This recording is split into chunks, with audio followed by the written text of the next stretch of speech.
Lihat begitu banyak orang-orang yang mengaku dirinya berilmu tinggi, mengaku dirinya tokoh sesuatu, tapi kerjaannya setiap hari hanya menilai dan menghakimi orang.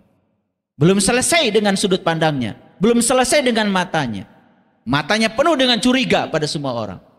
Gampang menyalahkan orang. Silakan Bapak Ibu, terus menghakimi orang, terus keluar, terus memandang keluar, tidak memandang ke dalam, semakin rusak.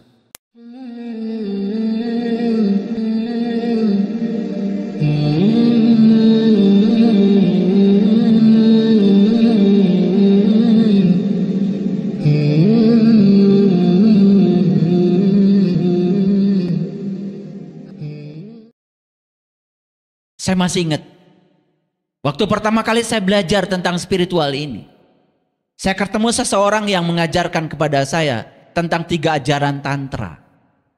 Saya tidak peduli ajaran ini dari mana datangnya, tetapi yang paling penting bagi saya, yang namanya ilmu itu satu, tidak boleh berlawanan dengan pikiran saya, dengan rasio saya, logika saya.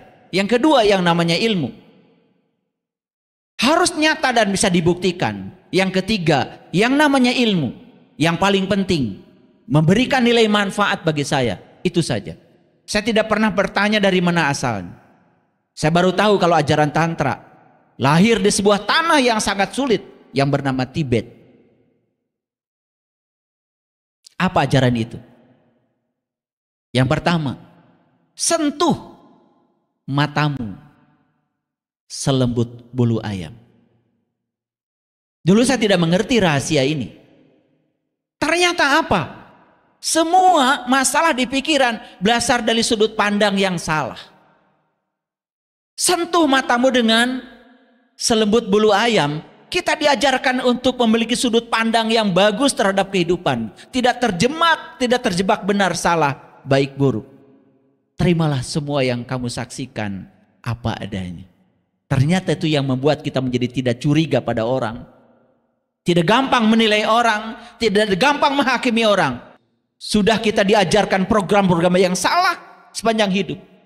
Ditambah lagi, kita pun terus meracuni diri kita, memberi nutrisi pada ego kita. Hal-hal yang membuat ego kita semakin berkembang. Dan lama-kelamaan kita menjadi diri palsu. Sulit untuk menjadi diri kita sendiri. Sulit untuk pulang ke jati diri kita sendiri. Yang kedua, ajarannya apa? Langit biru dan awan, sesuatu yang berbeda. Jadilah langit biru, biarkan awan putih, awan hitam datang dan pergi. Pelajarannya apa? Ingat, pikiran itu hanya bagian kecil dari kesadaran.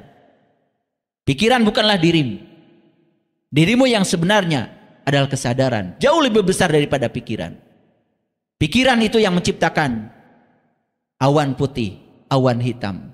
Tapi kalau kita sadar bahwa kita adalah penyaksi, kita adalah langit biru, tidak terjebak oleh putih hitamnya pikiran kita. Tidak ada apa-apa. Tidak apa-apa. Bahkan gak akan apa-apa.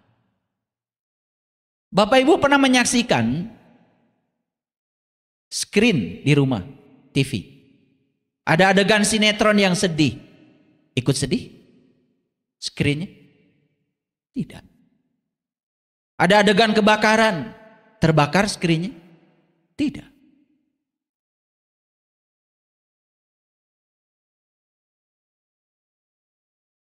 Ada adegan sinetron yang happy ending.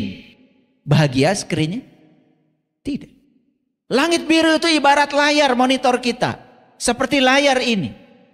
Apapun yang saya tampilkan di layar ini tidak mengubah dia.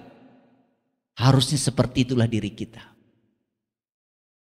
Ajaran yang ketiga yang luar biasa. Akar selalu tumbuh di tempat yang gelap. Begitu akar tercerabut dari tempat gelapnya, mati itu pohon, gak tumbuh. Jangan menganggap kegelapan itu adalah segalanya. Bisa jadi kita akan tumbuh justru saat kita melewati kegelapan. Saat kita melewati kesulitan, saat kita melewati tantangan, justru itu adalah tempat di mana kita sedang ditumbuhkan oleh semesta. Ingat, di ujung terowongan selalu ada cahaya. Tidak ada malam terus-menerus, selalu ada siang. Dan tidak ada siang terus-menerus, selalu malam. Seperti itulah dunia mengajarkan kepada kita. Roda kehidupan pun seperti itu. Yang pengen sehat terus, tidak siap sakit, akan menderita saat dia sakit. Yang pengen sukses terus, tidak siap gagal, akan menderita saat kegagalan datang. Dia tidak sadar kalau dunia ini berputar. Dia tidak sadar kalau roda kehidupan berjalan terus-menerus. Ada saatnya di mana kita di atas, ada saat di mana kita di bawah. Tidak apa-apa. Yang paling penting, kita bisa menerima semua itu tanpa syarat.